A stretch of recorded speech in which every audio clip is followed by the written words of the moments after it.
Hi everyone.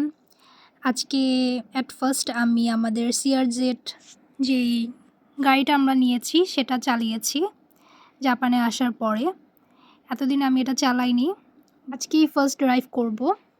তো at ফার্স্টে আমার গাড়িটাকে আমি বের করে নিচ্ছিলাম বাইরের পথে যাওয়ার জন্য। আমি খুব এক্সাইটেড ছিলাম এটা চালানোর টাইমে, কারণ এটা আমাদের ফার্স্ট কার। আমার স্পোর্টস কার আগে থেকেই অনেক পছন্দ ছিল। আমার কাছে এই গাড়িটা খুব বেশি ভাল লাগছে, আর আজকে যখন চালিয়েছি তো এটা আমার জন্য খুব এক্সাইটিং ছিল।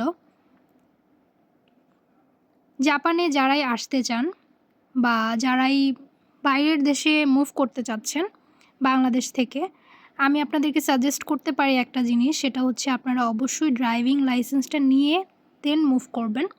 তাহলে এখানে আপনাদের জন্য একটা সুবিধা হবে, কারণ যারা জাপানে আসছেন তাদের জন্য আমি বলবো যে এখানে অনেক বেশি কস্ট, যারা এখানে এসে আপনারা লাইসেন্স তুলতে যাচ্ছেন।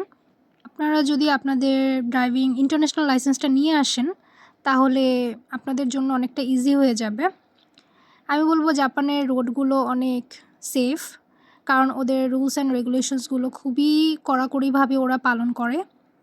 বাট যেহেতু এই জায়গাটা পাহাড়ি এলাকা, জাপানটা পুরোটাই আসলে চারোদিকে হচ্ছে পাহাড় দিয়ে ভরা, সো এখানে ড্রাইভ করাটা একটু রিস্কি। আমি বলবো আই জাস্ট লাভ দিস কার, কারণ ড্রাইভ করার পর আমার কাছে খুবই বেশি ভাল লাগছে। আমি খুবই এক্সাইটেড ছিলাম এটা চালানোর টাইমে, আমি অনেক বেশি এনজয় করেছি। তো আজকের ব্লগটা এ পর্যন্তই ছিল। আপনাদের যদি ভালো লেগে থাকে তাহলে অবশ্যই লাইক, কমেন্ট আর শেয়ার করবেন। আল্লাহ হাফিজ।